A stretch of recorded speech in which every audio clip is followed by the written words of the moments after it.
So, the humble Chromebook. I actually was fortunate enough to get my hands on the first ever Chromebook, which was the CR48.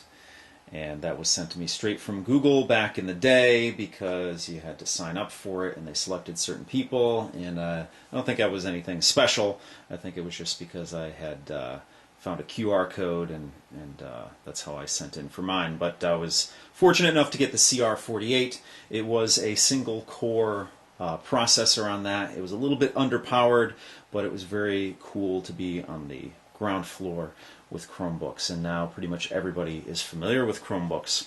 And I've had my Chromebook, the one that I've been working with for the last several years. I've had it for, God, I don't know exactly how long, but quite a long time. I'm thinking maybe 6 years, maybe. And it's been a trusty Chromebook. At the time, it was the most powerful Chromebook on the market. That, of course, has been surpassed, long since been surpassed. But at the time, I had to track it down at Walmart. It was the first Chromebook to ever have 4 gigs of memory, and that's this Chromebook here. So you'll notice that there's a very big similarity between the two, but this one has some of its war wounds here. My cat loves to bite the corners, but it's seen better days. There's some discoloration of the white below here, but this one actually has, you can put a SIM card in it, and at the time this was the most powerful Chromebook on the market. But of course I think now you can get the Chromebook Pixel. So, you know, you can spend a lot of money on Chromebooks these days. I am sort of old school when it comes to Chromebooks. I believe that they should be of decent quality at a good price, and that's what I found here in this Chromebook here. So let's run down the specs on this. It is a 14-inch touchscreen. The resolution is 1366 by 768, which is still an HD resolution, and probably around the resolution you would expect for a Chromebook in this price range. It has a dual-core Intel Celeron processor N3350, 4 gigabytes of RAM, and I would recommend never, even though it's hard to find a 2 gigabyte RAM Chromebook these days, but 4 should be table stakes when it comes to Chromebooks. 4 gigabytes of RAM. Never get anything less than 4 gigabytes of RAM when it comes to a Chromebook, because you'll notice the difference in speed on it.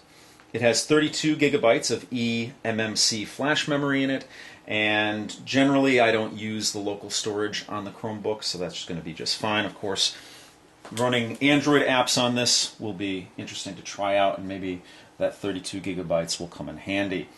Of course, you have the cloud storage that always comes with a Chromebook. It has Intel HD Graphics 500, which is built onto the processor. The computer itself weighs 3.3 pounds and measures 0.7 inches in thickness.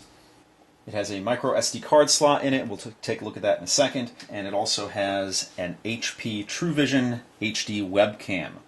The battery in it is a 2-cell battery and is rated for 11.5 hours. The base processor speed is 1.1 gigahertz. The touchpad is a multi-touch touchpad. The RAM speed is 2,400 megahertz with 2 megabytes of cache memory. It is Bluetooth enabled. It has wireless AC. Of course, we went over the thickness, but the actual dimensions are 8.9 inches by 13.3 inches. It has a Bang & Olufsen audio system in it, stereo speakers.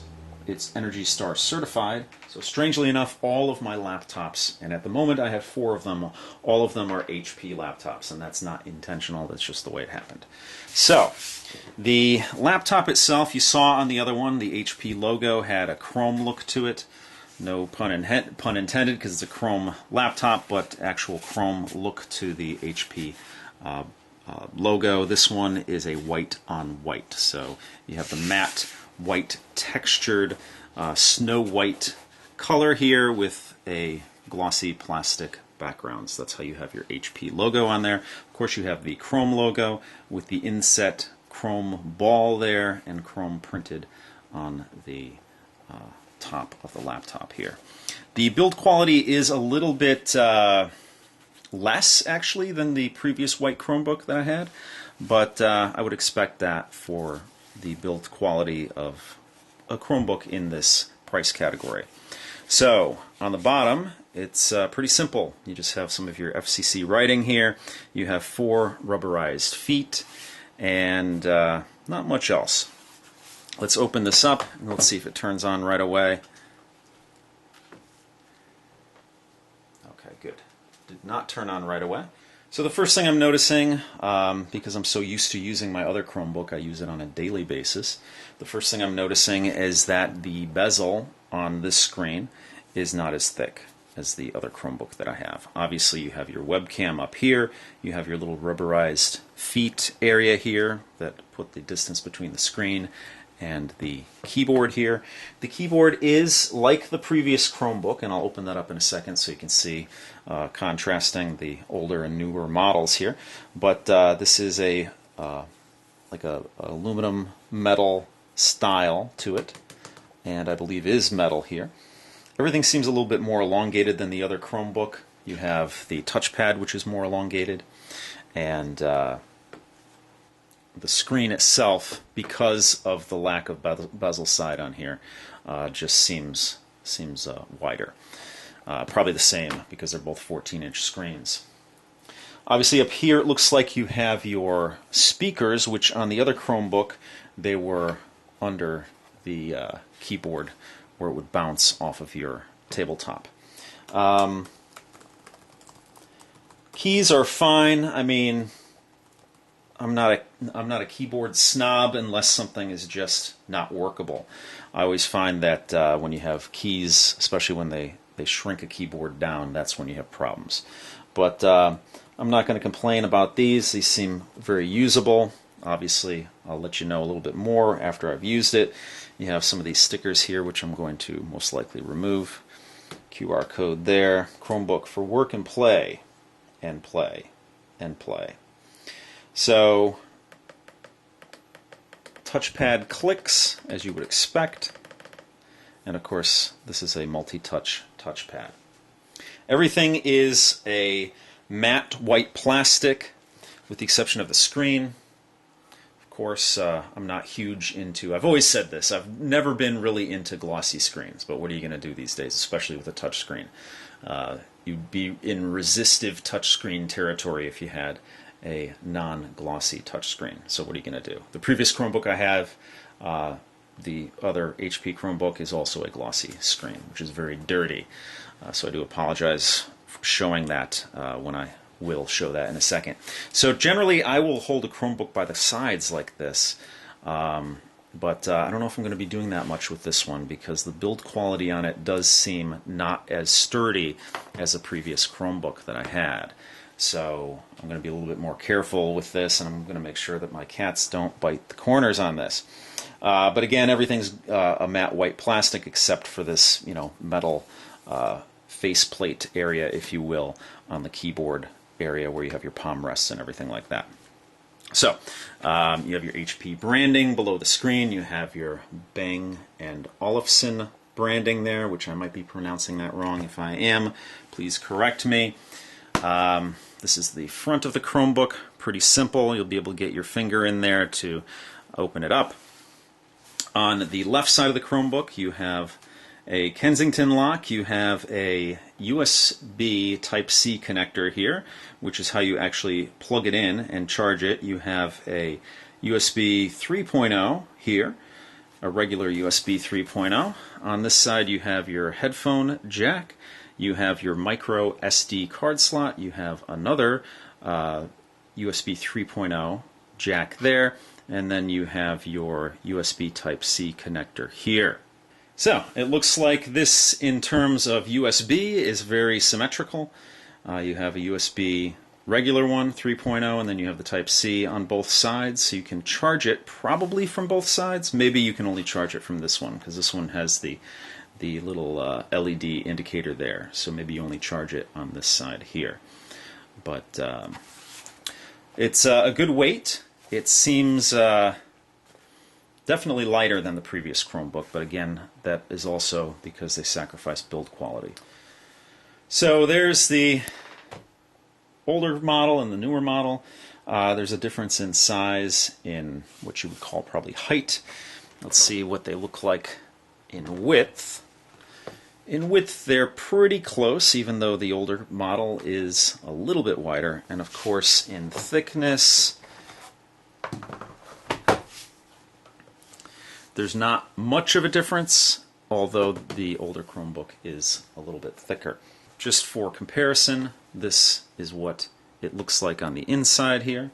So the older Chromebook, I believe that this is plastic here, whereas I think that this is a very thin metal on the newer model here. But same overall aesthetic between the two. White keys, white computer, the aluminum look here, although it's much whiter on the newer model here. As you can see the difference in the touchpads there.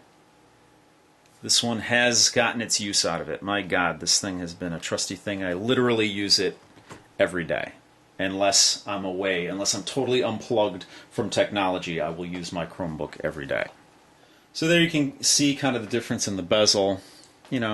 Things change, things move on, and things are refined. So this is what the newer model looks like. I don't want to belabor the old one too much. If you want to know about this, I have a total video on it, dedicated to it. Let's fire this up for the first time and see if it needs a charge. It might need a charge. In fact, that's what the instructions tell me to do. Startup instructions. It can't be any easier than on a Chromebook. Quick setup, you plug it in, you turn it on. That's pretty much it. That's all you do with a Chromebook. And then, of course, you have to have a Google account to sign into it. But this is not the CR48, which was the first Chromebook. This is one of many after many years of Chromebooks being out there. So I won't belabor that. You probably know.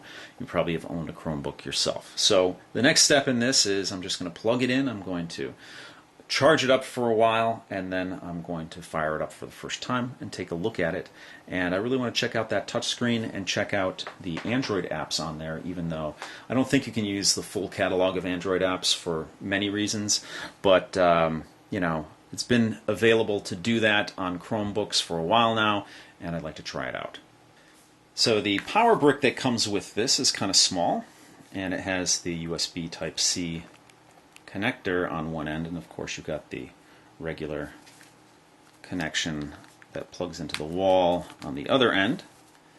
So there you go. Of course you do have this little Velcro strip here, which I never use, by the way. I just kind of wrap things up and put it in a drawer, but pretty typical looking. So the plastic itself is not smooth. There is somewhat of a texture to it. And if you look at the way it looks here, you've got these rounded corners on the back here and on the front here, and then it's kind of chopped off here. There's more of a sharp corner when it comes to the side there. Now it has these little rubber stoppers in there, and I'm going to guess they're going to pop out at some point, but that's where your screw holes are. Or at least I assume the screw holes are there. Hopefully they don't have the screw holes behind the rubberized feet. Although, I'll probably never open this anyway, so I don't need to know. But I'm pretty sure, if I'm going to guess, I think I might lose one of these guys. It'll be the first thing to come out. Oh, look at that. Already comes out, and there we go. Look at that screw behind there. So let's put that back in and hopefully not lose it. And hopefully my cats don't. If I do lose it, I hope my cats don't find it and eat it. That might be an annoyance and something dangerous for them, but there you go.